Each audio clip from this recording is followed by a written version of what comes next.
जय हिंद। देखिए भाई, आप लोग को हम कहाँ तक बता दिए थे, तो आपको हम अनुच्छेद 22 तक बता दिए थे। उसमें निवारक निरोध भी बता दिए थे, और 22 के जो जो प्रावधान थे कि गिरफ्तारी से पहले मतलब अपराध के बाद कौन सी घटना होगी और पहले कौन सी होगी, मतलब सारा चीज़ों को आप बता दिए थे। जो आपका मूल अधिकार चल रहा था, तो यानी पहला जो मूल अधिकार, कुल 6 टाइप के बचे थे। जो पहला था वो था आपका समानता का अधिकार, बता दिए, वो 14 से 18 तक था। उसके बाद स्वतंत्रता का अधिकार 19 से 22 तक था। अब उसके आगे के अधिकार को समझते हैं। देखिए, आप लोग को, कुछ लोगों को लाइव में कुछ प्रॉब्लम आ रहा है। एक्चुअली देखिए, किसी किसी लोगों का समस्या क्या है कि उनका पेमेंट कट चुका है और क्लास अभी तक स्टार्ट नहीं हुआ है। तो देखिए, आपका क्लास कहीं नहीं भागा है। होता क्या है कि जब आप पेमेंट देते हैं तो हमें नहीं देते हैं, आप बीच में एक पेमेंट गेटवे होता है, आप उसे देते हैं। पेमेंट गेटवे का काम होता है कि वो आपके अमाउंट को 48 घंटे यानी 2 दिन तक ही होल्ड कर सकता है। 2 दिन के बाद उसको या तो मेरी ओर भेजना पड़ेगा या तो फिर अपनी ओर भेजना पड़ेगा, उसे फिर अपने पास नहीं रख सकता है। समझ में आया कि नहीं? तो कभी कभी क्या होता है, वो आपसे रिसीव कर लिया और इधर नहीं भेज पाया है, तो ये जो एप्लीकेशन है वो आपको पहचानता ही नहीं है। जैसे आप भेज देते हैं तो एप्लीकेशन पहचान जाता है। तो पैनिक नहीं होइएगा बाबू आप लोग। कभी कभी कोई चीज़ लॉक हो जाती है, मशीन ही है ना, कभी कभी कंप्यूटर में नहीं चलते चलते हैंग हो जाता है, वैसे इहो ससुरा हैंग हो जाता है कभी कभी। तो घबराएंगे नहीं, आपका कोर्स कहीं नहीं भागेगा, धीरे धीरे होता है। आप लोग असल में इतना ना हमको सपोर्टे कर दिए कि ससुरा आफत हो गया हमारे लिए, सर्वर बैठ गया वहाँ पर। आप बताइए ना, किसी एप्लीकेशन को, नया नया एप्लीकेशन को आप लोग ट्रेंडिंग 1 पे लेके चले गए। अब गूगलों परेशान है कि ससुरा है कौन चीज़ यहाँ पे इतना लड़का आ रहा है। तो खैर, अभी धीरे धीरे सब चीज़ सही हो जाएगा। तो अब हम लोग समझते हैं अगला प्रकार का अधिकार। 2 टाइप का समझा दिए थे, समानता और स्वतंत्रता। अब समझते हैं जो 22 तक बता दिए थे, अब अनुच्छेद 23 तक। तो प्रकार कौन सा होगा, कैटेगरी, तो उस कैटेगरी का नाम है शोषण के विरुद्ध अधिकार। यानी हमारा कोई शोषण नहीं कर सकता है। शोषण का एक पॉलिटिकल जो नाम होता है उसे कहते हैं एक्सप्लोइटेशन। एक्सप्लोइटेशन मतलब क्या होता है, हमसे कोई शोषण ना करे। तो इसमें शोषण के विरुद्ध कैसा अधिकार है, तो भाई इसकी चर्चा जो है अनुच्छेद 23 और 24 में किया गया है। ये काफी छोटी कैटेगरी है लेकिन बहुत जरूरी है, इसके टर्म्स को समझना बहुत जरूरी है।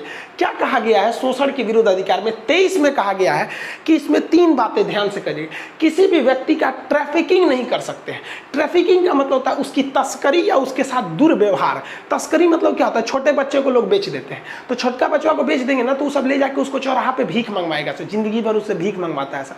अब आप सोचिए कि अगर कोई आज के जमाने में 10-10 रुपये भी दिया तो दिन भर में वो कम से कम 100 लोगों से तो ले लेता होगा। 1000 रुपया पर डे का हो गया, 30,000 सरकारी सैलरी बराबर उसका हो गया। तो ये बच्चा चोरी करके उसे बेच देते हैं, तो जिसे हम तस्करी या दुर्व्यवहार कहते हैं, यानी ट्रैफिकिंग नहीं कर सकते किसी भी व्यक्ति का। प्रोस्टिट्यूशन जो देह व्यापार होता है, वैश्यावृत्ति, इसमें तो सबसे ज़्यादा ट्रैफिकिंग चलती है। इसमें छोटी लड़कियों को उठा के वैश्यावृत्ति में बेच देते हैं सब। अब क्या हो जाता है, उस लड़की को ये पता ही नहीं चलेगा कि वो गलत काम कर रही है। एक्चुअली क्या होता है कि कल्चर में कोई चीज़ जब शामिल हो जाता है ना, तो पता नहीं चलेगा।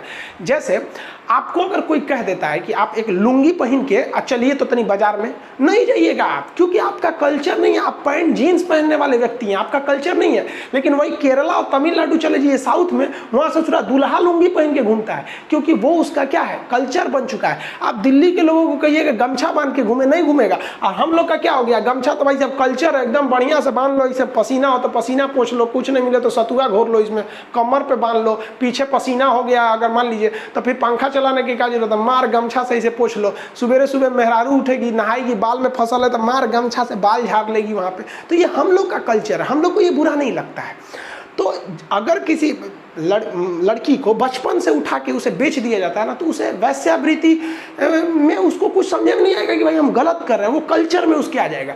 इसीलिए संविधान इसे कतई रोकता है कि उसका आप पूरी तरह से उसका पूरी जीवन को शोषण कर लिया आपने उसका। तो ये ट्रैफिकिंग नहीं कर सकते, दुर्व्यवहार। इसी में बोला गया आप बॉन्डेड लेबर नहीं रख सकते। अब यहाँ समझिए, बॉन्डेड लेबर में 2 चीजें आती हैं, एक बेगारी भी आता है और एक बंधुआ मजदूर भी आता है। तो पहले बंधुआ मजदूर समझिए। बंधुआ मजदूर पहले होते थे, जैसे आप माझी द माउंटेन मैन में देखे होंगे, तो दशरथ माझी जो था ना, वो बंधुआ मजदूर बना देते थे, इसलिए वो भाग गया था। बंधुआ मजदूर क्या होता था कि पहले जमाने में किसान बहुत गरीब होते थे, वो साहूकार, यानी जो अमीर लोग थे जो ब्याज पे पैसा देते थे उन्हें साहूकार कहा जाता था। तो वो साहूकार से जाते थे पैसा लेने की, महाराज 10,000 रुपया दे दीजिए, अगली साल हम चुका देंगे, तो वो दे देता था। अब पता चला फसल बर्बाद हो गई, कभी कोई जानवर खा गया, बरसात आ गई, बाढ़ में दह गया, अब वो तो पैसे दे नहीं पाएगा। और भाई खेती में तो आप जानते ही हैं बड़े मुश्किल से गुजारा होता है, तो अगले साल जब फसल होगी तो बेचारा परिवार पालेगा उस खेती से कि साहूकार का कर्जा देगा। अब वो जीवन भर कभी कर्जा नहीं दे पाता था, चुका ही नहीं पाता था, तो उसे वो बंधुआ मजदूर कर लेता था। कहता था कि अब तुम मेरे बंधन में बंध गए, तब तक तुम मेरे यहाँ मजदूरी करोगे जब तक मेरा पैसा नहीं चुका देते हो, और जितने दिन तुम मजदूरी करोगे ना उतने दिन का हम पैसा भी नहीं देंगे, यानी फ्री में खटो। यही होता है बंधुआ मजदूर। आज चीन पूरी दुनिया को बंधुआ मजदूर बना रहा है, उसे कहते हैं डेब्ट ट्रैप। इतना ना कर्जा दे देता है, कभी चुकाइए नहीं कीजिएगा तो बंधुआ मजदूरी कीजिए। आज आप किसी को बॉन्डेड लेबर या बंधुआ मजदूर नहीं रख सकते हैं, और ना ही उससे आप बेगारी करा सकते हैं।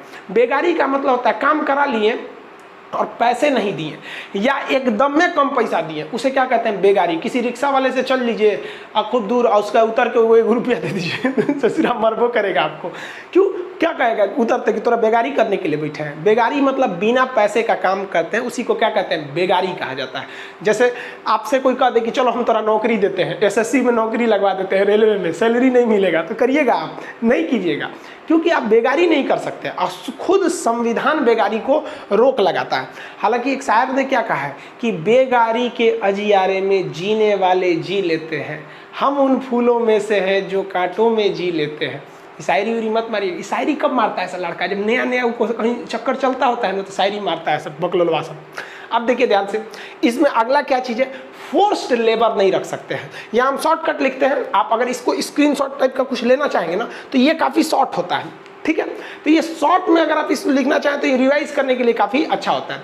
अगर आप कहिएगा तो हम आपको जो लिखा हुआ पीडीएफ प्रोवाइड करा रहे हैं वो तो करा ही देंगे।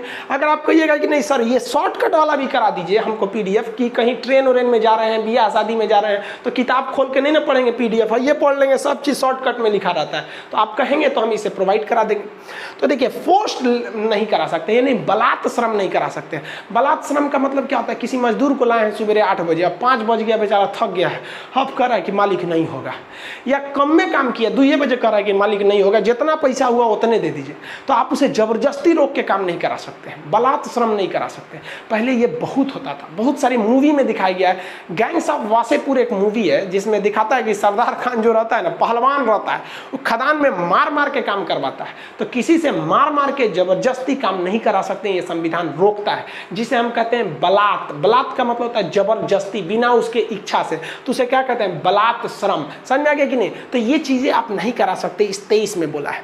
लेकिन इसी अनुच्छेद 23 में संविधान में जब बहस हो रही थी तो वहां बहस हुई, तो BN राव जो हमारे संविधान के सलाहकार थे, उन्होंने कहा कि देश जो है वो कई 100 साल चलेगा, और शायद परिस्थितियां ऐसी आएंगी कि हमें अपनी देश की सुरक्षा के लिए, इमरजेंसी के लिए किसी से जबरदस्ती काम करवाना पड़ेगा। तब क्या करेंगे? तब ये हमारा ये मूल अधिकार है। मूल अधिकार उसे ही कहते हैं, ससुरा सरकार भी नहीं छीन सकती है। यही तो एक परिभाषा है मूल अधिकार की, कि किसी की औकात नहीं है जो छीन ले, उसे कहते हैं मूल अधिकार। सरकार भी नहीं छीन सकती है, पब्लिक भी नहीं छीन सकती है, और सरकार छीन ले तो कानूनी अधिकार, पब्लिक तो वैसे पब्लिक का नहीं छीन सकती है, बराबरी है। तब यहाँ जोड़ा गया इसका पार्ट 2, किसका? 23 का पार्ट 2 जोड़ा गया। 23 के पार्ट 2 में एक एक्सेप्शन जोड़ा गया है कि ये जितनी चीजें हैं ये नहीं कराई जाएंगी, लेकिन अगर राष्ट्रीय आपात आ गया, अगर कोई राष्ट्र हित आ गया, या कोई आपातकाल इमरजेंसी आ गया, तो आपको फ्री में भी खटवा लेगा, जबरदस्ती भी करवा देगा, आप कुछ नहीं कर सकते हैं। जैसे कोरोना के काल में लोगों की ससुरा सैलरियों काटा गया और कामों कराया गया। हमको कोरोना में वो समझ में नहीं आता है, कैसे समझ में नहीं आता है कि सरकार ने प्रधानमंत्री राहत कोष में खुद पैसा दिया था, बहुते पैसा, करोड़ों करोड़ दिया था, हम भी दिए थे, आप लोग भी दिए होंगे, अच्छा बात है दिए होंगे। सरकार से पूछो तो ये पैसा क्या हुआ, तो सरकार कहती है कि लोगों को अनाज दिए, लोगों को हमने फ्री में इलाज कराया। तो सरकार से पूछिए, तो जब आप प्रधानमंत्री राहत कोष में से ये सब कमवा किए हैं, तो फिर उन लोग का सैलरिया काटने की क्या जरूरत है? तो चलो मान लेते हैं कि भाई साहब घट गया होगा तो सैलरिया काट लिए, ठीक है भाई, यानी सैलरी काट के उनसे काम करवा लिए। आज जो अनाज बांटे लोगों को, वो प्रधानमंत्री राहत कोष में लोगों ने करोड़ों दिया था, चलिए समझ गए, अच्छी बात है। तो ससुरा जीडीपी का ही चौपट हो गया -23.9, समझे में नहीं आता है। तो ये छोड़िए, इस सब बातों को ज़्यादा इस पर ध्यान नहीं दीजिए, लेकिन हम आपको कहते हैं कि आप कभी भी एक दूर तक सोचिएगा, गुलाम मत बनिएगा किसी का, वरना हमारे पास पढ़ने से कोई फायदा ही नहीं हो सकता आपको। तो ये क्या कहता है, राष्ट्रीय हित में, इसीलिए एक एनसीसी तैयार किया गया है, नेशनल क्रेडिट कोर्स जो होता है एनसीसी। तो मतलब जब देश की जरूरत पड़ेगी ना तो एनसीसी वालों को उठा लिया जाएगा। हम एनसीसी में थे, एनसीसी में ए सर्टिफिकेट होता है, फिर बी सर्टिफिकेट होता है, फिर सी सर्टिफिकेट होता है। तो हम C certificate A B C तीनों किए हुए हैं और उसमें ए ग्रेड से लेके आए हुए थे हम लोग। हर एक बंदूक हम चला सकते हैं भैया, बस हमको बस एक बार भारत सरकार आदेश दे दे कि खान साहब पढ़ाना छोड़िए, हम ससुराल आधा क्लासवा छोड़ के भाग जाएंगे। वैसे भी आप हमारा वीडियो देखते होंगे तो हथियार के बारे में तो हम कुछ स्पेशल बता देते हैं, हमारी बहुत ख्वाहिश है। हम तो एनडीए में सेलेक्ट भी हो गए थे, मेडिकल से भगा दिया ससुरा, हाथ में टेढ़ है मेरा, इससे जो 23 डिग्री का अंतर है। तो राष्ट्रीय हित में आपसे काम करा सकता है, समझ रहे हैं कि नहीं समझ रहे हैं आप लोग यहाँ पे, और आपातकाल में भी आपसे काम करा सकता है। उस वक्त मत कहिएगा कि खान साहब समझाए थे अनुच्छेद 23 है, हम लोग पिटवाएगा सब बकलवा सब, समझ आ गया कि नहीं, वहाँ पे आप ऐसा नहीं बोल सकते हैं। तो ये अनुच्छेद 23 समझ के, अब इसी पार्ट में शोषण के विरुद्ध अधिकार में आपको अनुच्छेद 23 तो समझा दिए, अब 24 समझिए। 24 बड़ा सिंपल है, याद रखिए। 24 से आपको एक वर्ड आएगा 14, देखिए 24 से 14 एक मिलता जुलता नहीं है, 24, 14, 34, 44, 10-10 का डिफरेंस। तो इसमें क्या कहा है कि बाल नियोजन, यानी बच्चों से, नियोजन का मतलब होता है नौकरी, आप उसे काम नहीं करा सकते हैं। तो इसमें 24 में कहा गया है 14 वर्ष से कम आयु के बच्चों को, तो जो 14 वर्ष से कम कराता है उसे बालक बोला जाता है। तो इसमें याद रखिएगा, कैसे याद रखेंगे, 24 से 14 याद रखिएगा। तो इसमें बोला गया है कि 14 वर्ष के कम आयु के बच्चों को आप खतरनाक काम में नहीं लगा सकते हैं। समझ में आ गया कि नहीं आ गया यहाँ पे। अब इसमें 3 चीज़ें खतरनाक श्रेणी में रख दी गई है। फैक्ट्री में काम नहीं करा सकते, किसी भी फैक्ट्री में, कारखाने में काम नहीं कराएंगे। लेकिन अगर आपसे कह देगा कि सबसे ज़्यादा बच्चों को किस काम में झोंका जाता है, तो याद रखिएगा ये क्वेश्चन पूछा हुआ है कालीन उद्योग में। कालीन जो होता है ना, फर्श पर बिछाने के लिए होता है, मोटा सा कालीन होता है, वो तो दरी टाइप का होता है, तो मखमली होता है कालीन। ये मिर्ज़ापुर में बहुत ज़्यादा बनता है, मिर्ज़ापुर और भदोही उत्तर प्रदेश में। इस पर तो एक मूवी भी बनी थी, मिर्ज़ापुर कालीन बाबू, ससुरा आधा फिल्म में तो गरिए भी किया है उसमें। तो ये कालीन उद्योग में सबसे ज़्यादा बाल श्रम लगते हैं सब, जिसको हम लोग कालीन वगैरह यूपी में बनता है, तो इसमें नहीं लगा सकते, गैर कानूनी ढंग से लगाते हैं, पुलिस पकड़ेगी तो फिर जेल कर देंगे आपको। माइनिंग में, खदान में भी नहीं लगा सकते। खदान वगैरह में कभी कभी विस्फोट कर जाता है। क्वेश्चन पूछता है ना कि खदानों में विस्फोट किस गैस के कारण होता है, तो खदान में विस्फोट किसके कारण होता है, मीथेन से। मीथेन एक बहुत जहरीली गैस होती है, इसमें आग जल्दी पकड़ लेता है, उतना जहरीला नहीं होता है, आग पकड़ लेता है, क्योंकि जो खदान में खोदने गए तो खाली जगह बन ही गया, हवा है, ये थोड़ा सा चिंगारी निकलेगा पकड़ लेगा, इसलिए खदान में भी आप बच्चों को नहीं लगा सकते हैं।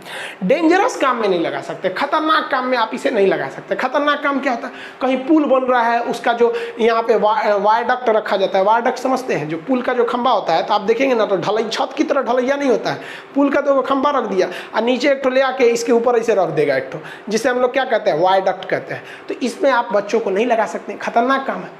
सबसे खतरनाक काम में तो पटाखा उद्योग आ जाता है। पटाखा जो होता है, क्वेश्चन आपसे पूछेगा कि भारत में सर्वाधिक पटाखा जो होते हैं वो कहाँ बनते हैं, तो तमिलनाडु का एक जगह है जिसका नाम है शिवकाशी।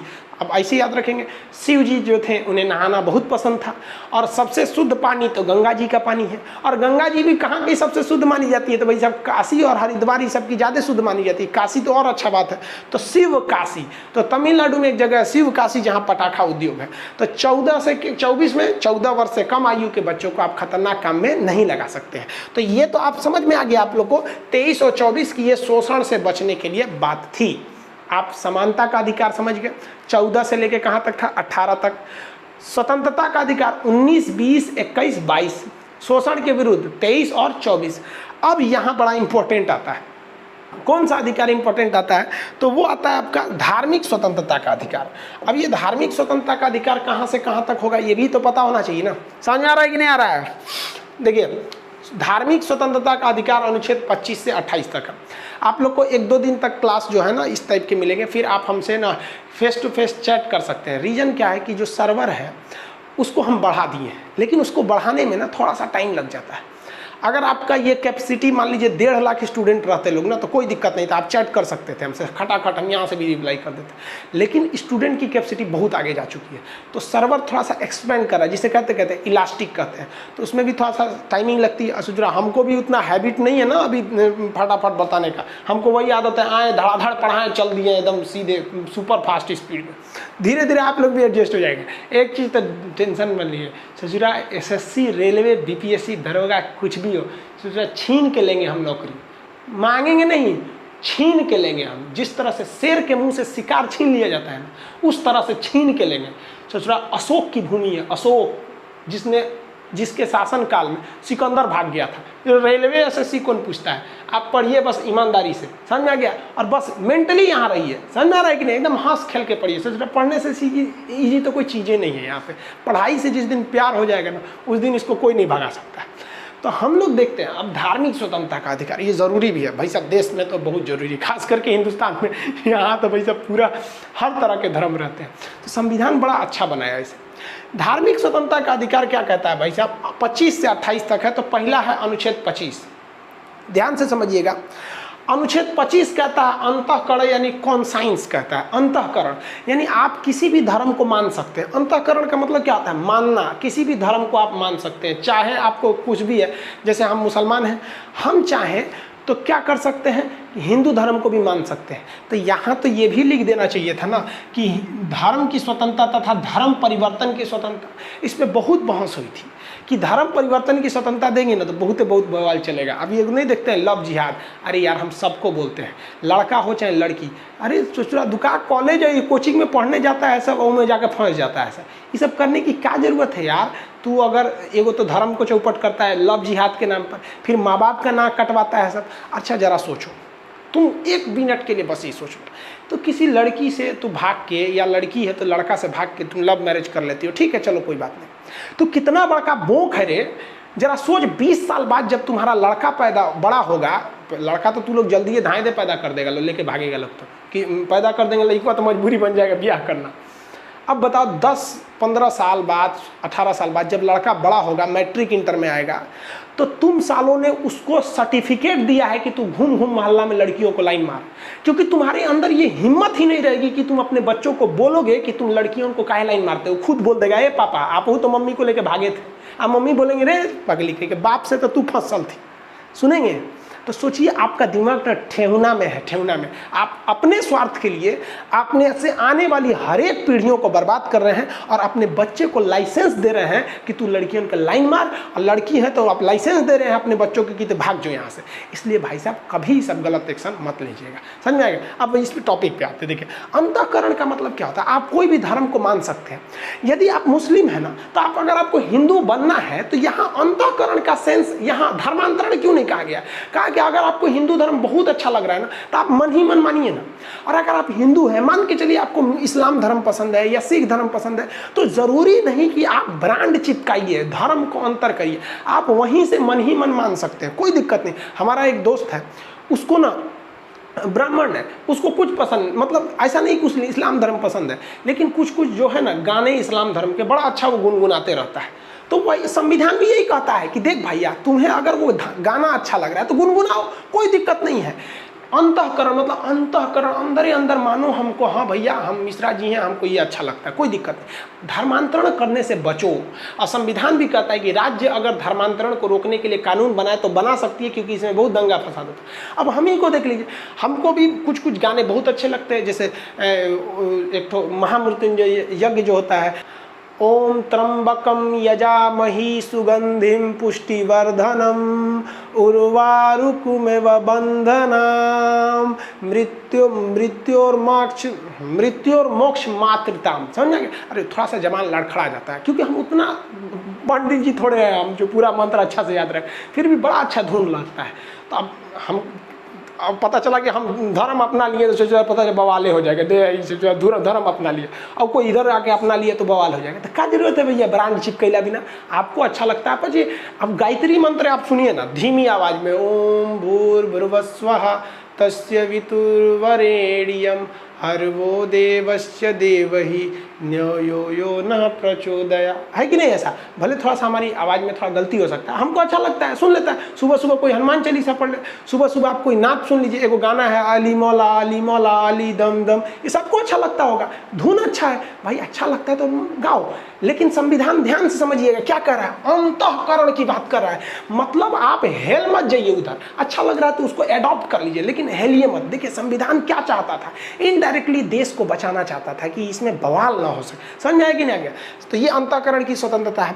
इसी के लिए बनाया गया पर्सनल कानून कि आपको धार्मिक स्वतंत्रता, आप अपने धर्म के रीति रिवाज को मान सकते हैं, आप अपने धार्मिक कार्यों को कर सकते हैं। होली में जमकर आप रंग फेंकिए, जितना मन है, दिवाली में आप खूब दिए जलाइए, ईद में दुश्मन से भी गले मिलिए, हर एक चीज़ की रीति रिवाज की आपकी आज़ादी है, आपका पर्सनल कानून है। और इसमें कहा गया है कि सुप्रीम कोर्ट भी पर्सनल कानून में छेड़छाड़ नहीं कर सकता, उसका अपना पर्सनल कानून है। हिंदू के लिए भी अलग पर्सनल कानून है, मुस्लिम के लिए भी।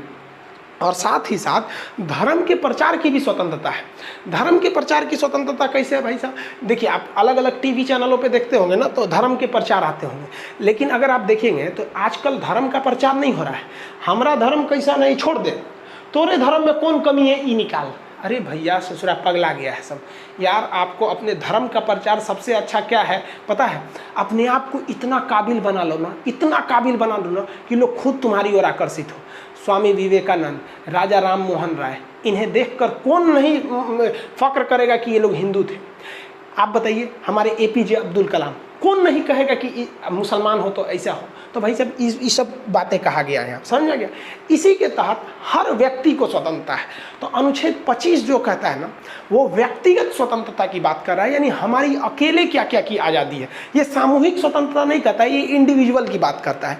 इसी के तहत अगर आप देखेंगे तो सिखों को तलवार रखने की आज़ादी है। वो सिख लोग इस तलवार को कृपाण बोलते हैं। उनको 5 चीज़ें रखना है, केस, कंघा, कृपाण, कच्छा, कड़ा। ये हिस्ट्री में हम आपको पढ़ाएंगे। तो उन्हें कृपाण रखने की आज़ादी है। वो जहाज में भी जाते हैं ना तो छोटका तलवार रखे रहते हैं, हम लोग जाएंगे तो नहीं रख सकते। क्यों? क्योंकि उनका पर्सनल लॉ है। सुप्रीम कोर्ट भी कहता है कि धर्म की आज़ादी है, उसमें जरूरी है कि आपको तलवार रखना है, पगड़ी रखनी है। वो नहीं खोलते हैं। अमेरिका भी जाते हैं तो तलवार लेके रखते हैं, बाकायदे भारत सरकार सर्टिफिकेट दे के रखी हुई है कि हाँ तलवार थोड़ा सा छोटा रहता है, बड़ा का तलवार लेंगे भीड़ में ससुरा फंस जाएगा वहीं पे।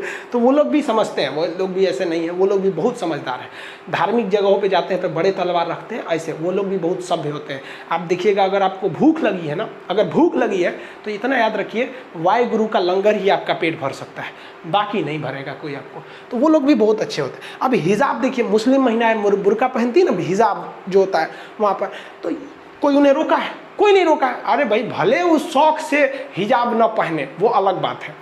शौक से ना पहने तो अलग बात है भाई। मान लीजिए 10,000 का लहंगा पहन ले तो ऊपर से हिजाब पहनेगी, दिखबे नहीं करेगा, फैशन वाला चीज़।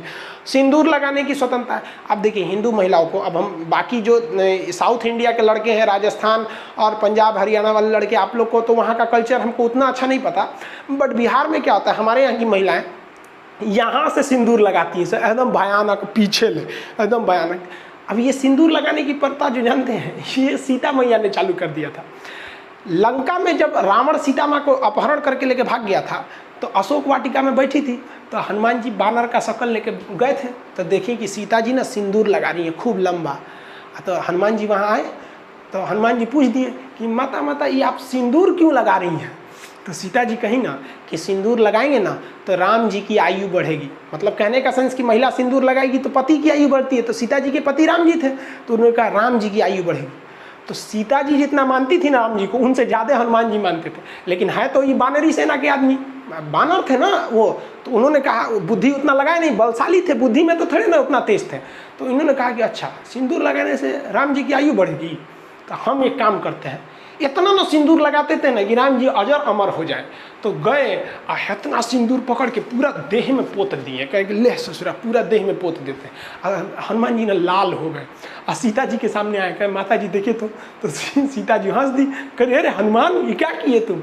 तो सीता जी से हनुमान जी बोले कि माता आप ही ने तो बोला था कि यदि सिंदूर लगाएंगे तो राम जी की आयु बढ़ेगी, इसलिए हम इतना ना सिंदूर लगा दिए कि राम जी की आयु अजर अमर हो जाए। तो सीता जी के आँख से आंसू आ गया, कहा कि ये भक्ति होती है। तो उसी समय सीता जी ने आशीर्वाद दिया था हनुमान जी को कि जो भी व्यक्ति तुम्हें सिंदूर चढ़ाएगा सच्ची श्रद्धा के साथ और कोई मनोकामना मांगेगा तो उसकी मनोकामनाएं पूरी होंगी। तो आप लोग भी सिंदूर चढ़ाते होंगे, आप लोग तो पढ़े होंगे, हम लोग भी बचपन में बड़ा रामायण वगैरह पढ़े हैं, हम सब धर्म का किताब पढ़ ले। तो सिंदूर लगाने से कोई उन्हें नहीं रोक सकता है। अब आप लोग समझ में आएंगे हनुमान जी को सिंदूर क्यों चढ़ता है, पुरुष को सिंदूर नहीं ना चढ़ता है। तो ये आपको धार्मिक स्वतंत्रता अनुच्छेद 25 है। देखिए कितना बेहतरीन ढंग से बताया। बताइए, आपसे हम क्वेश्चन पूछते हैं, क्या संविधान धर्मांतरण की बात कर रहा है या अंतःकरण की बात कर रहा है? अंतःकरण की बात कर रहा है। आपको जो अच्छा लगता है आप उसे अपना सकते हैं, जरूरी नहीं कि आप पलटिए। अब आता है अनुच्छेद 26, इसको ध्यान से समझिए। अनुच्छेद 26 को, अनुच्छेद 26 क्या कहता है कि जहां आप 25 जो था एक व्यक्तिगत स्वतंत्रता देता था कि हम क्या कर सकते हैं। अब मान लीजिए कई ऐसे चीज़ होते हैं जिसमें कई लोगों की जरूरत है, जैसे यज्ञ करना है, जुलूस निकालना है तो अकेले यज्ञ करेंगे, बकलोल कहेगा अकेले यज्ञ होता है, तो इसके लिए चाहिए एक ग्रुप में स्वतंत्रता। तो सामूहिक स्वतंत्रता की बात किस में कही गई है? 26 में कही गई है। कहा गया है कि धार्मिक कार्यों का जो मैनेजमेंट होगा वो सामूहिक लोग करेंगे मैनेजमेंट को, और वो अपनी स्थापना कर सकते हैं। अगर आपको मन है तो मस्जिद बनाइए, बट लीगल बनाइए मस्जिद, ही नहीं कि किसी के घर में बना दीजिए। तो आपका मस्जिद बनाना है, आप मंदिर बनाइए, भव्य मंदिर बनाइए, गिरजाघर बनवाइए, जो मन है बनवाइए, स्थापना करिए। आप संपत्ति रखिए, यानी ट्रस्ट बना दीजिए, बक्सा खोल दीजिए, उसमें लोग पैसा डालें और उस पैसे को आप वैधानिक तरीके से खर्च कीजिए। मतलब जो कानूनी तरीका है उससे आप भंडारा चला दीजिए, लंगर चला दीजिए, गरीबों को ठंड में कंबल बांट दीजिए। ये नहीं कि उससे हथियार खरीद के बांटो, लो लो मारो मारो मारो यहाँ से, ये सब नहीं चलेगा। तो जो संपत्ति आपने अर्जित किया ना, उसका जो खर्च होगा वो वैधानिक तरीके से होगा, यानी एक कानूनी तरीके से होगा। तो ये किस चीज़ की बात करता है? एक सामूहिक धार्मिक स्वतंत्रता। इसीलिए आप देखेंगे कि जब जुलूस वगैरह निकाला जाता है तो पुलिस वगैरह नहीं बोलती है, क्योंकि वो धार्मिक स्वतंत्रता होती है। तो 25 जो बोला है वो व्यक्तिगत स्वतंत्रता है। 25 में याद रखिएगा, यूपीएससी में क्वेश्चन पूछा था कि सिखों को कृपाण रखने की स्वतंत्रता किस में है, तो 25 में है। 26 समझ में आएगा। 27 देखिए, ये काफ़ी जरूरी है। 27 कहता है कि धार्मिक कार्य हेतु जमा धन, धम लिख दिए या धन होता है, धन जो होगा वो टैक्स नहीं लगेगा। यानी किसी धार्मिक चीज़ों के ऊपर टैक्स नहीं लगता है। यानी अगर आप मंदिर में कितना भी करोड़ों रुपया हो जाए उस पर टैक्स नहीं लगता। आप तिरुपति मंदिर देखिए, केरल के मंदिर का देखिए, करोड़ों करोड़ों का खजाना है, लेकिन उस पर 1 रुपया टैक्स नहीं लगता है। तो धार्मिक कार्य हेतु रखे गए धन पर टैक्स नहीं लगता है। इसका कई लोग मिसयूज करते हैं। मिसयूज कैसे करेंगे कि एक ट्रस्ट बना देंगे, अपने कह देंगे कि ये ट्रस्ट जो है ना ये मंदिर का कल्याण करेगा। अब मान के चलिए कि हमारे पास 1 करोड़ रुपया है, अब 1 करोड़ पे टैक्स देना पड़ेगा। एक काम करते हैं, 1 करोड़ में से उठा के 50 लाख दे देते हैं मंदिर को, लो भैया अब हमारा तो 50 लाख पे ना टैक्स देना पड़ेगा। अब बाकी पुजारी हिसाब से फिक्स है कि भैया आप उनने से खर्चा में दिखा के हमको दे दीजिएगा, कुछ अपने लिए रख लीजिएगा। तो इसका मिसयूज भी बहुत ज़्यादा होता है। मंदिर मस्जिद हर जगह होते हैं यार, अब इसको धार्मिक नहीं लेंगे। तो धार्मिक कार्य हेतु जो धन रखा गया है उसको टैक्स फ्री रखा गया है। लेकिन सरकार आपकी सुविधा के लिए कुछ फीस ले सकती है। जैसे आप बड़े बड़े मंदिर में जाइएगा ना तो वहाँ एंट्री फीस लगती है। जैसे आप चले जाइए इंदौर में महाकालेश्वर के, ओमकारेश्वर मंदिर, महाकालेश्वर, ये सब मंदिर है। आप रथ मंदिर चले जाइएगा, वहाँ पे इतनी भीड़ लगी रहती है ना कि वहाँ फीस लगती है। आप वीआईपी वाले हैं तो 250 का टिकट दीजिए, नॉर्मल वाले में है तो इसमें दीजिए। अब आपको बड़ी फेमस घटना याद होगी, विकास दुबे कानपुर इनकाउंटर वाला, यूपी से भाग के इंदौर गया था और 250 रुपये वाला लाइन लग कर पर्ची कटवाया था। तो वहाँ आप ही मत कहिए कि आप टैक्स वसूल रहे हैं, टैक्स नहीं ले रहा है भाई साहब, आपसे पैसा ले रहा है तो जल्दी दर्शन करा देगा। और अगर पैसा नहीं दीजिएगा तो फिर लाइन लगाने के लिए छोड़ देगा, आपको लंबा लाइन लग जाएगा। एगो मेरा दोस्त था पटना में, तो वो लेके चल गया हमको हनुमान मंदिर दर्शन कराने। और बकलोलवा हमको जानते हैं किस दिन ले गया था? रामनवमी के दिन। अरे भाई साहब, रामनवमी के दिन पटना में ना 2 किलोमीटर लंबा लाइन लगता है। सुबह 4 बजे लाइन में खड़ा किया ना तो सुबह 9 साढ़े 9 में नंबर आया। इतना भयानक लाइन लगता है। तो बाकी जो मंदिर वगैरह कई जगह रहते हैं ना, वहाँ पे पैसे लेके आप जा सकते हैं साइड के एरिया से। तो 27 क्या कहता है कि धार्मिक कार्य के लिए जो भी धन रखे जाएंगे उस पर टैक्स नहीं लगा जाएगा। याद रहेगा, धार्मिक स्वतंत्रता 25 से है। 25 में क्या है? व्यक्तिगत धार्मिक स्वतंत्रता, हम कुछ भी कर सकते हैं। इतना बड़ दाढ़ी रख लें, मन करेगा जमीन तक दाढ़ी रख ले, वही से हम एकदम में झाड़ू लगाएंगे। मन करे तो एकदम मोछ रख ले, आगे ले उठा के खाना खाएंगे। पूरा एकदम बाल रख लें साधु की तरह, इसे जरा दिखबे नहीं करे, हम इसे हटा के देखना पड़े, खान सर है, ये हमारी आज़ादी है, हम रख सकते हैं। तो 25 में तो ये 26 27 समझ में आ गया। 28 देखिए, 28 में क्या बोलता है? अनुच्छेद 28 क्या कहता है कि सरकारी खर्च पर जो विद्यालय या यूनिवर्सिटी चल रहे हैं, यानी जितने भी शिक्षण संस्थान हैं, अगर वो सरकारी पैसे पर चल रहे हैं तो उसमें कोई भी धार्मिक शिक्षा नहीं दी जाएगी और ना ही उस विद्यालय के किसी बच्चे को ये ज़बरदस्ती फोर्स किया जाएगा कि तुम धार्मिक क्रियाकलाप में भाग लो। इसलिए आप देखे होंगे सरकारी स्कूल में कहीं भी धार्मिक शिक्षा नहीं दी जाती है। अब इसमें कुछ लोगों को कन्फ्यूजन ये हो जाता है कि जैसे ज़्यादातर विद्यालयों में देखिएगा तो आपको संस्कृत में प्रार्थनाएं होंगी, इंग्लिश में होंगी अगर क्रिश्चियन स्कूल का है। तो देखिए ये भाषा अलग चीज़ होता है, इसमें धर्म से इसको नहीं जोड़िएगा, ये संस्कृति है, ये कल्चर हो जाता है। तो ध्यान से समझिए इसमें क्या कहा गया है।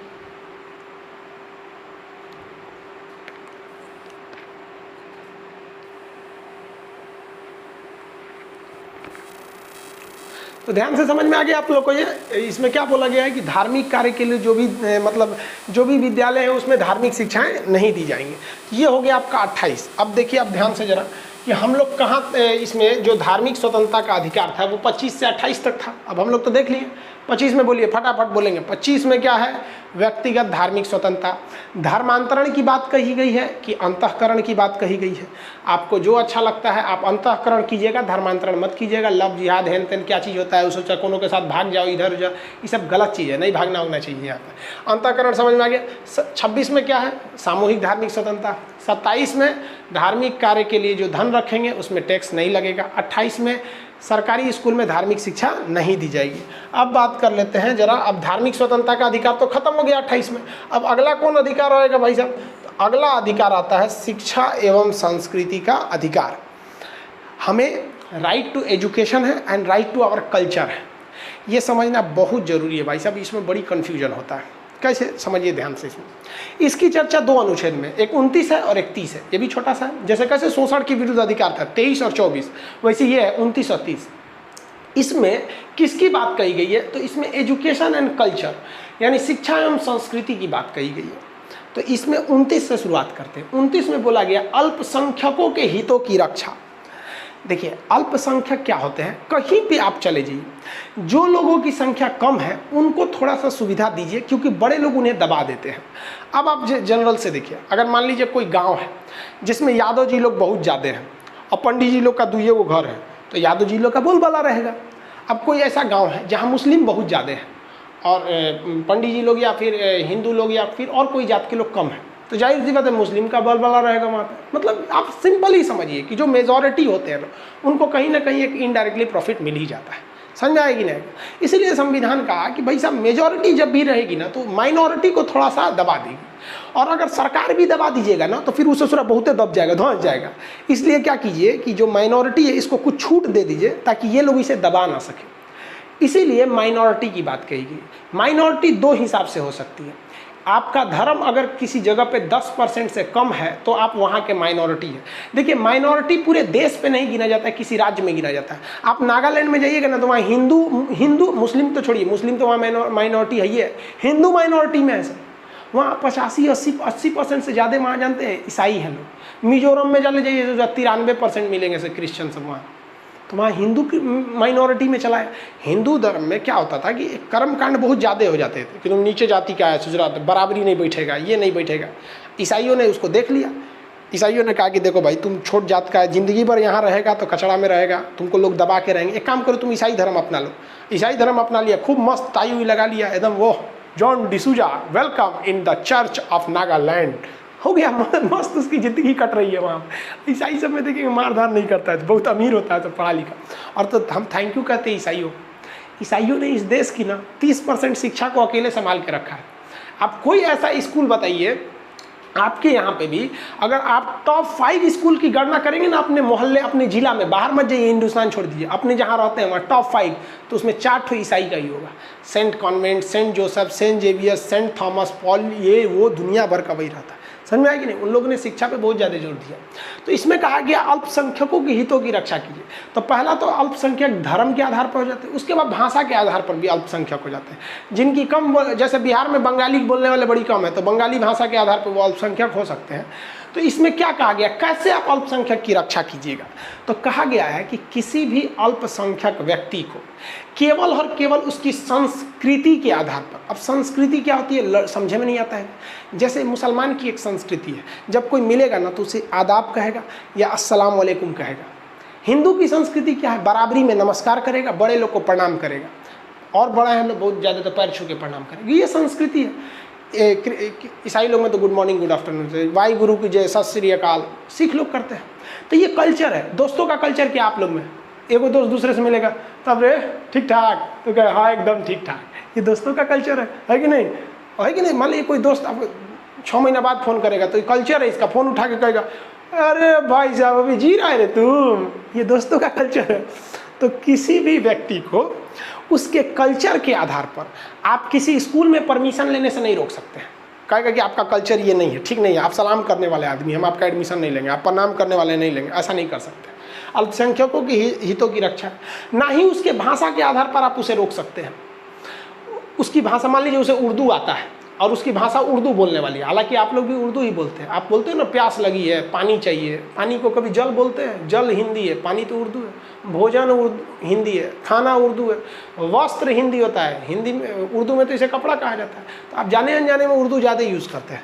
तो उर्दू भाषा के आधार पर भी आप उसे प्रवेश करने से नहीं रोक सकते, ना ही उसकी लिपि से रोक सकते हैं। लिपि समझिए क्या होता है, स्क्रिप्ट क्या होता है, देखिए ध्यान से। हिंदी जो लिखी जाती है वो भाषा तो हमारी हिंदी है, लेकिन लिपि देवनागरी है। देवनागरी बोले तो इस साइड से इस साइड में लिखते हैं लोग, लेकिन अगर वही उर्दू देखेंगे तो उर्दू भाषा अलग है, लेकिन उसका ना स्क्रिप्ट भी अलग है। उर्दू इधर से लिखा जाता है खरोष्टी लिपि में, तो भाषा उर्दू, लिपि खरोष्टी। हिंदी भाषा है, लेकिन लिखेंगे किधर से? तो इधर से। रोमन एक भाषा है, रोमन स्क्रिप्ट ऊपर से नीचे लिखा जाता है, समझ में आ गया? तो लिखने की कला के आधार पर भी आप उसे स्कूल में प्रवेश से नहीं रोक सकते, ना ही उसे धर्म के आधार पर रोक सकते, ना ही जाति के आधार पर रोक सकते। किसी भी आधार पर आप उसे स्कूल में पढ़ने से, शिक्षा लेने से आप नहीं रोक सकते, संस्था में प्रवेश से नहीं रोक सकते। अल्पसंख्यकों, यहाँ एगो झमेला हो गया, यहाँ बहस हो गया भीमराव अम्बेडकर और BN राव के बीच में। उनका कहना था कि भले हम अल्पसंख्यकों को कितना भी अधिकार क्यों न दे दें, उन्हें एक ऑकवर्ड सा फील होगा बाकियों के बीच में पढ़ने में। जैसे सिंपल सा एग्जांपल पढ़ाते हैं, बताते हैं। देखिए हमारा क्लास जो पटना में है, वहाँ एक बैच में हॉल 1 2 3 जो सब मिला के, ऊपर वाला तो बड़ा हॉल है, टोटल मिला के 2500 लड़का बैठता है एक बार में। सुबह से शाम तक 10 बैच चलते हैं, यानी 25,000 लड़का आपका बैठ जाता है। अभी बताइए इस 2500 लड़का के बीच में अगर कोई जैन धर्म का व्यक्ति आ गया, दिगंबर, जो कपड़े नहीं पहनते, उघारे रहता है, तो क्या हम उसे एडमिशन से रोक सकते हैं? ये उसका मूल अधिकार है। कह गए खान साहब हमारा धर्म देख के आप रोकिएगा हमको, हम नंगे हैं जैन धर्म वाला, हम ऐसे ही पढ़ेंगे, और उघारे चला आया इसे क्लास में से ले, तो हाँ हम क्या करेंगे उसको, भाई पगला जाएंगे। लेकिन हम रोक नहीं सकते, तो उसके लिए कोई व्यवस्था रखेंगे, भाई बोरा वोरा से ढाक ओके के पीछे बैठाओ भाई सब यहाँ पर। अब भाई जैन धर्म वाले बुरा नहीं मानेंगे, आप लोग का ये कल्चर है, हम ऐसे समझने के लिए बता रहे हैं, किसी को आहत नहीं पहुँचाना चाहते हैं। तो आप इसको समझ गए। अब ये बताइए, हम तो उसको रोके नहीं, लेकिन उसको खुद अजीब लगेगा। सब वो करे देखेंगे, रे उगारे बारे, ए दुबे जी उगारे बारे, मिश्रा जी उगारे, खोद खाद देगा सब उसको, वो बेचारा खुद परेशान हो जाएगा। हमने तो नहीं रोका, क्योंकि संविधान हमको मना किया, रोक नहीं सकते, लेकिन वो अजीब हो जाएगा। हमारे क्लास में एक सरदार जी पढ़ते थे, पतला पतला था सरदार, उसकी पगड़िए के पीछे सब पड़े रहते थे। जब हम पढ़ाते थे पूछते हैं पगड़िया कैसे बांधे, वो बेचारा खुद परेशान हो जाता था। तो मेजॉरिटी के बीच में माइनॉरिटी को आप ले आने से तो नहीं रोक सकते हो, लेकिन सब उसे अजीब टाइप का देखेंगे। कॉलेज में देखिएगा ना, कि अगर कोई कॉलेज है नॉर्मल, उसमें कोई लड़की बुर्का पहन के चली जाती है तो उसको अजीब देखते हैं। कॉलेज में देखेंगे तो लड़कियां सब सलवार सूट पर रहती हैं, कोई साड़ी पहन के चली जाएगी तो उसको अजीब देखते हैं। तो थोड़ा सा अजीब टाइप का लगता है ना, वो मतलब थोड़ा सा कॉमन से हट के है। तो यहाँ तो कहा गया कि भाई आप उसे किसी भी विद्यालय में पढ़ने से नहीं रोक सकते, लेकिन क्या कीजिएगा, बेचारा खुदे हुए इतना टॉर्चर हो जाएगा कि पढ़ने नहीं आएगा। तो अब जैन धर्म वालों को इतना ना टॉर्चर कर देंगे लोग कि वो बेचारा पढ़ने नहीं आएगा। तब अनुच्छेद 30 कहता है कि यदि कोई अल्पसंख्यक व्यक्ति है और उसे बहुसंख्यक यानी मेजॉरिटी के बीच में पढ़ने में दिक्कत हो रहा है, ऑकवर्ड फीलिंग हो रही है, तो वह खुद अपना शिक्षण संस्थान खोल सकता है। अल्पसंख्यक अपनी शिक्षण संस्थान को खोल सकती है, तो कॉलेज खोल देगा। अब वहाँ टीचर लोग को सैलरी कौन देगा? तो सरकार की जिम्मेदारी है उन्हें सैलरी देना है। जिस तरह से आप यहाँ सरकारी स्कूल यूनिवर्सिटी में सैलरी देते हैं, इन अल्पसंख्यकों को भी सैलरी देना पड़ेगा, और यहाँ पर वो अपनी भाषा कल्चर की पढ़ाई कर सकते हैं। समझ में आ गया? इसी के तहत आता है मदरसा। मदरसा में पढ़ाई होता है तो लड़का झूम झूम के पढ़ता है, अली बे, उसको मौली साहब मारते हैं, कहते हैं जोर जोर से बोलो, जोर जोर से, हाँ, और हिल हिल के पढ़ता है, अली बे ते ऐसे हिल के पढ़ता। हम लोग भी मदरसा में पढ़ते, बड़ी पिटाई, हिल हिल के पढ़ो। वहाँ पर एगो रेहल होता है लकड़ी का, ऐसे उसी पे किताब रख के पढ़ते थे लोग ऐसे। अब बताइए उस तरह किसी कॉलेज में पढ़ेंगे लोग, अली बे ते, टेंशन हो जाएगा। इसलिए एक मदरसा खोल दिया जाता है कि अल्पसंख्यक यहाँ भी पढ़ सकते थे वही पढ़ाई, लेकिन उनको दिक्कत होता तो अपना मदरसा खोल लिए। अब मदरसा इलीगल है, अब समझ में आ रहा है, मदरसा इलीगल नहीं है क्योंकि संविधान ही बोलता है। अब आप कहेंगे कि नहीं सर मदरसा इलीगल है, तो भाई साहब देखिए, आप बनारस जाइएगा और किसी से पूछिएगा संपूर्णानंद संस्कृत विश्वविद्यालय कहाँ है, वो विश्वविद्यालय पूरा वहाँ पे 20,000 से ज़्यादा स्टूडेंट पढ़ते हैं और संस्कृत विश्वविद्यालय है। तो आप कहेंगे कि मदरसा में अगर अरबी उर्दू पढ़ाना बैन है तो फिर वहाँ पे संस्कृत विद्यालय में संस्कृत पढ़ाना बैन है। अब जरा दिमाग का पट्टी हटाइए, किसी व्यक्ति को यदि आप संस्कृत पढ़ाएंगे ना तो वो हिंदू नहीं हो जाएगा, आपने तो उसे भाषा पढ़ाया है। अब चूंकि संस्कृत भाषा हिंदू देवी देवताओं का मुख्य भाषा थी, इसलिए हिंदुओं की चर्चा तो आएगी ही, संस्कृत पढ़ेंगे, ऐसा हो ही नहीं सकता है कि नहीं है। पूरा गीता रामायण उठा के देखिए संस्कृत में है कि नहीं है। अब वही बात अगर आप मदरसा में आते हैं तो मदरसा में उर्दू अरबी पढ़ेंगे, तो भाई उर्दू अरबी मुसलमानों के जो देवी देवता थे, इनके मोहम्मद साहब, अल्लाह ताला जो भी पैगम्बर थे, उन लोग की मुख्य भाषा थी, तो उन लोग की चर्चा आएगी ही। तो आप भाषा के आधार पर अपने दिमाग की बत्ती हटाइए, सोचने का दायरा थोड़ा बढ़ाइए, ताकि यूपीएससी, बीपीएससी, पीसीएस लेवल पे जा सके। नहीं तो वहाँ इंटरव्यू में जाके बक दीजिएगा कि नहीं मदरसा इनलीगल है, तो कहेगा अरे बक ले लो कहीं का, तू कहाँ से पढ़ ले कि इनलीगल, संविधान से ज़्यादा तू ही जान गया है। तो ये इलीगल नहीं है। क्या संस्कृत विश्वविद्यालय खोलना इलीगल है? नहीं है। क्या कोई गुरुद्वारा खोल देना इलीगल? नहीं है, क्योंकि अगर आप नहीं खोलिएगा तो यहाँ आके पढ़ेगा, फिर उसे अजीब सा फीलिंग होगा। कॉलेज में जो संस्कृत ले लेता था आदमी अजीब दिखता था, यार संस्कृत ले लेता था, हमको तो फिजिक्स से ज़्यादा खतरनाक संस्कृत लगता है, समझे में नहीं आता है वहाँ, अपना अपना वो चीज़ है। तो ये शिक्षा एवं संस्कृति का अधिकार समझ में आ गया, ये संस्कृति होती है, इसका आप विरोध नहीं कर सकते। आप किसी भी विद्यालय में जाइएगा तो वहाँ पर अगर संस्कृत विद्यालय है या फिर नॉर्मल भी है तो संस्कृत में प्रेयर होगा, या फिर हिंदी के शुद्ध भाषा में होगा। जैसे हम लोग का जो प्रेयर होता था वहाँ पे श्लोक में हो जाता था, संस्कृत में कैसे होता है, या कुंदेन दूत सार हार धौला, या फिर इतनी शक्ति हमें देना दाता, मन का विश्वास कमजोर होना। मदरसा में पढ़ते थे तो वहाँ पे क्या होता था, सारे जहाँ से अच्छा हिंदुस्तान हमारा। तो भाई दोनों का मतलब एक ही है, बस थोड़ा सा भाषा का अलग है। वो कह रहा है कि सारे जहाँ से अच्छा हमारे हिंदुस्तान है, अच्छी बात है। वो कह रहे हैं कि इतनी शक्ति हमें देना दाता, मन का विश्वास कमज़ोर होना, अच्छी बात है। वहाँ पे भी है कि नहीं, यहाँ पे सब जगह से अच्छा है ये। इसलिए भाषा को आप धर्म से नहीं जोड़ सकते, किसी को कोई दिक्कत नहीं। आपके मन में एक और सवाल आता होगा कि अलीगढ़ में एक यूनिवर्सिटी है, अलीगढ़ मुस्लिम यूनिवर्सिटी AMU, क्या उसमें केवल मुसलमान पढ़ते हैं? ऐसी बात नहीं है भाई, वहाँ मुसलमानों की संख्या अधिक है, क्योंकि वहाँ मुसलमानों के हिसाब से कल्चर है। वहाँ इस्लामिक पढ़ाई थोड़ी ज़्यादा होती है, बाकी BSc MSc डॉक्टरी इंजीनियरिंग सब होता है वहाँ पे। और इसी के पैरेलल आपके मन में ख्याल आता होगा तो बनारस हिंदू यूनिवर्सिटी में क्या हिंदू रहते हैं? नहीं भाई, वहाँ सारे लोग रह सकते हैं, कोई रोक टोक नहीं है। आप अलीगढ़ मुस्लिम यूनिवर्सिटी में किसी भी जाति धर्म के रोक ही नहीं सकता है। रोकता है तो हमारे पास आइए, हम आपके लिए केस लड़ेंगे। और बनारस हिंदू यूनिवर्सिटी में नहीं रोक सकता, यार मेरा गले का ऑपरेशन हुआ था BHU में, यहाँ मेरा एगो नसवे कमजोर हो गया था तो उसको काट के निकालना पड़ा गया था, BHU में हुआ था, 250 रुपया फीस में पूरा अच्छा से ऑपरेशन कर दिया, इतना बेहतरीन है वहाँ पे।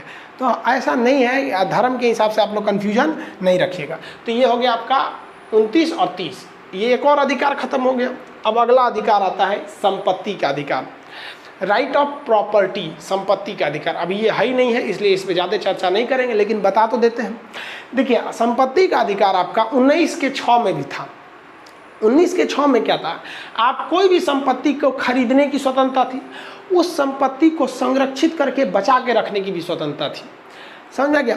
और अनुच्छेद 30 में क्या बोला था, इसमें मुख्य रूप से संपत्ति की चर्चा थी। इसमें कहा गया था कि आपको कोई भी आपकी संपत्ति से वंचित नहीं कर सकता है, डिसमिस नहीं कर सकता, आपकी संपत्ति को कोई नहीं छीन सकता है। लेकिन ये विकास में बाधा आती थी, लोग अपनी ज़मीन सरकारी काम में नहीं देते थे। कहीं कॉलेज खोलना है तो भाई कोई ज़मीनें नहीं दे रहा है, रेल बिछाना है ज़मीनें नहीं दे रहा है, बवाल हो गया। सोच रहा देश का विकास कैसे हो, सबको अपना ज़मीनें का दिक्कत था। तो थोड़ा बहुत सख्ती भी जरूरी है ना सरकार को।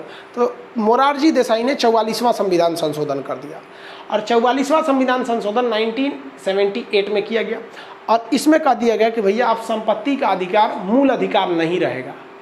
तो ससुरा कैसे कोई हमारा मूल अधिकार छीन लेगा जी? मूल अधिकार की चर्चा किस भाग में है? भाग संख्या 3, अनुच्छेद कहाँ से? 12 से लेकर 35 तक। यानी अगर 12 से 35 के बीच में है तो हमारा मूल अधिकार रहबे करेगा, चाहे मोरारजी देसाई रहे, चाहे नरेंद्र मोदी रहे, चाहे इंदिरा गांधी रहे, कोई नहीं छीन सकता है।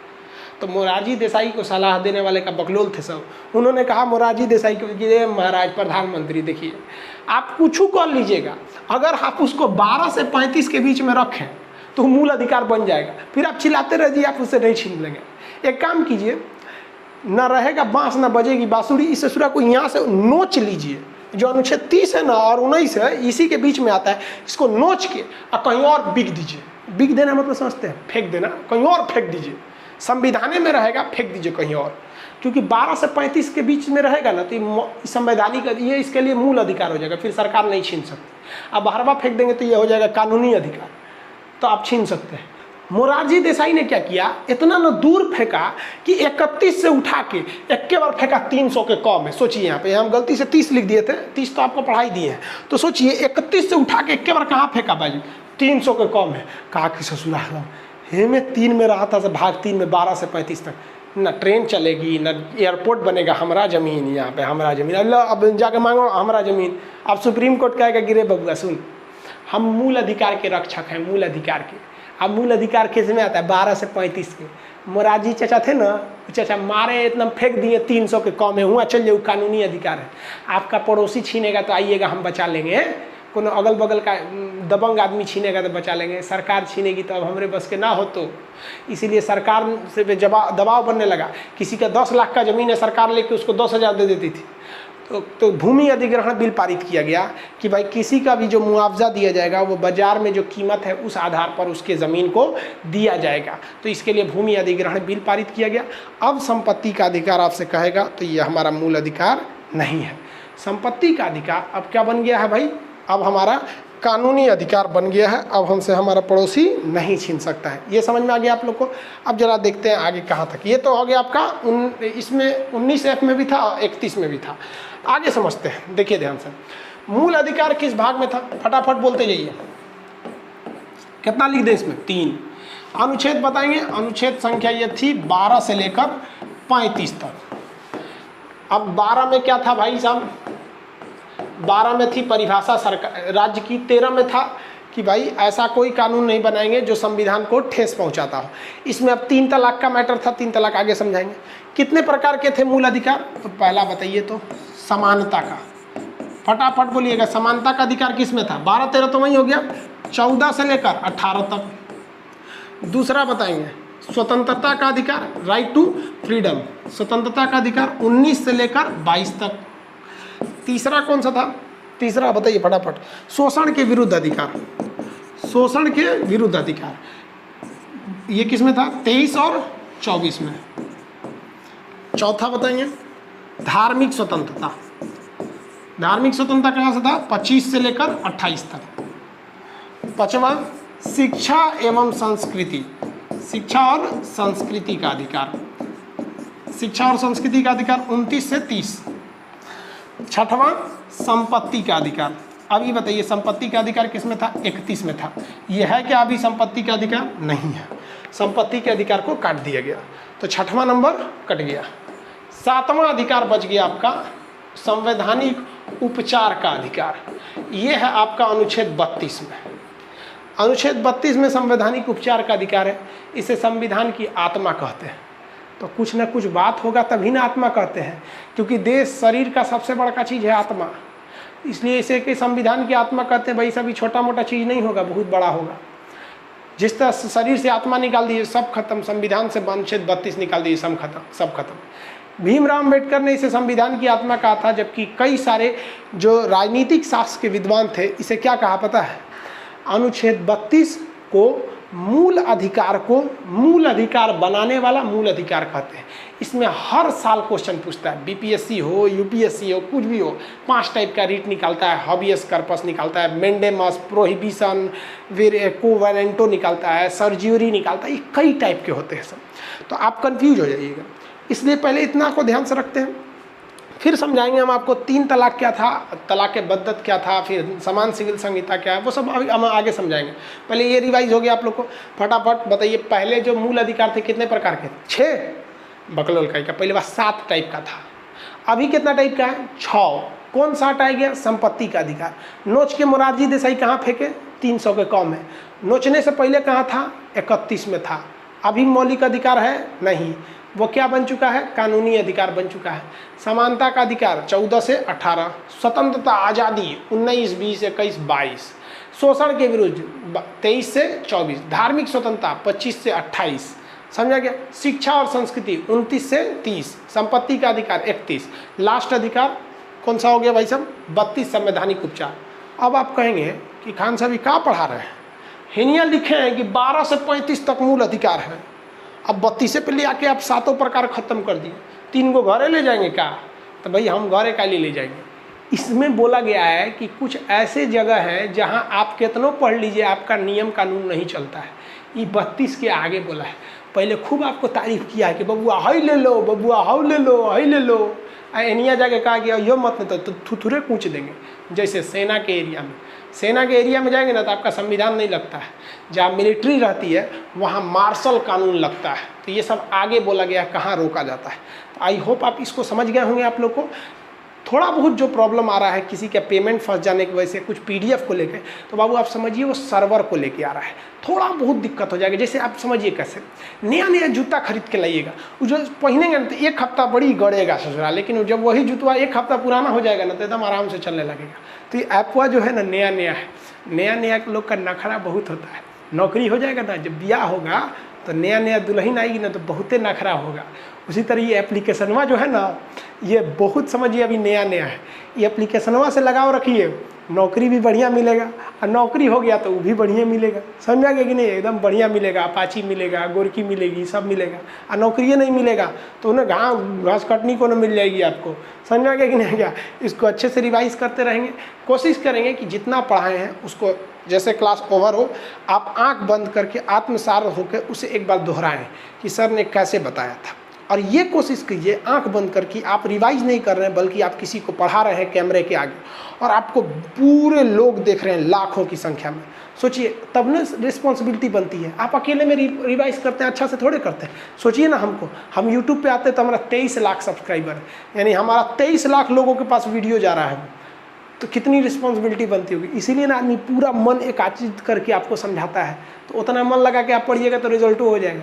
यही सोचिए। उसके बाद से एक तो रफली कॉपी रखिए जहाँ पे आप जितने चीज़ें बताएं उसमें शॉर्ट लिखिए। देखिए हम एकदम शॉर्टकट लिखे हैं, यहाँ पूरे लिखे हैं क्या? शोषण के विरुद्ध अधिकार, बस शोषण लिख दिए, आप समझ गए हैं। यहाँ पे समझ में आ गया। नेक्स्ट जब क्लास लेंगे तो फिर आपको हम बताएंगे संविधान की आत्मा क्या है, फिर 3 तलाक क्या है, फिर समान सिविल संहिता क्या है, ये सब चीज़ों के बारे में। आई होप आप समझ गए होंगे। मिलेंगे नेक्स्ट वीडियो में। जय हिंद।